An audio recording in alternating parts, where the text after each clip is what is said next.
আসসালামু আলাইকুম সবাইকে। আশা করি সকলে অনেক ভালো আছেন। আজকের ভিডিওতে আমরা আলোচনা করব মনোলিথ রহস্য।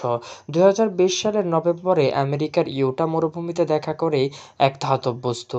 চারপাশে মানুষের চিহ্ন নেই, নেই কোনো ব্যাখ্যা। তারপর একে একে বিশ্বের নানা প্রান্তে দেখা যেতে লাগলো এমন ধাতব মনোলিথ। কে বসাচ্ছে, কি অদ্ভুত জিনিস, কিন্তু কেন? আর এগুলোর পিছনে কি সত্য লুকিয়ে রয়েছে? ১৮ই নভেম্বর ২০২০ ইউটা রাজ্যের মরুভূমিতে হেলিকপ্টার করে যাচ্ছিলেন বহু বন্যপ্রাণী গবেষক। হঠাৎ করে তাদের নজরে আনলেন একটি ধাতব স্তম্ভ, উঁচু চকচকে নিখুঁতভাবে স্থাপন করা। এটি ছিল প্রায় 10 ফুট লম্বা। কিন্তু আশ্চর্যের বিষয় হচ্ছে এই মনোলিথ সেখানে কিভাবে এলো সেটা কেউ জানতো না। ইউটার মনোলিথের খবর প্রকাশের কয়েকদিনের মধ্যেই তার রহস্যের মোড় হয়ে যায়। হঠাৎ করে সেটা উধাও হয়ে যায় রাতের আধারে। এরপর শুরু হয় একের পর এক মনোলিথ আবির্ভাব। রোমানিয়া, ইংল্যান্ড, নেদারল্যান্ড, কানাডা, এমনকি বাংলাদেশেও।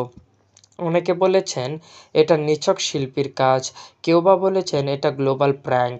তবে প্রশ্ন উঠেছে, একই ধরনের নিখুঁত ধাতব গঠন এত কম সময়ের মধ্যে পৃথিবীর নানা প্রান্তে কিভাবে বসানো সম্ভব, আর কিভাবেই বা তার নিঃশব্দে ক্যামেরা ও মানুষের নজরে পড়ে। আমাদের অনেকেই ইউএফও গবেষকরা বিশ্বাস করেছেন এই মনোলিথ আসলে এক ধরনের সংকেত হতে পারে। এটি আমাদের পর্যবেক্ষণের কোনো যন্ত্র বা যোগাযোগের মাধ্যম। আশ্চর্যজনকভাবে প্রতিটি মনোলিথই এসেছে এমন সময় যখন পৃথিবীতে বিশৃঙ্খলা বা পরিবর্তন চলছিল, যেমন মহামারী, রাজনৈতিক উত্তাপ বা প্রযুক্তিগত পরিবর্তন।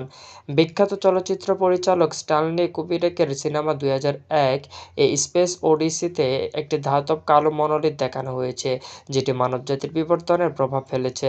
অনেকেই বলেছেন বাস্তব মনোলিথ সেই কল্পকাহিনীরই বাস্তব রূপ। তাহলে কি কেউ আমাদের বিকাশে প্রভাব ফেলছে?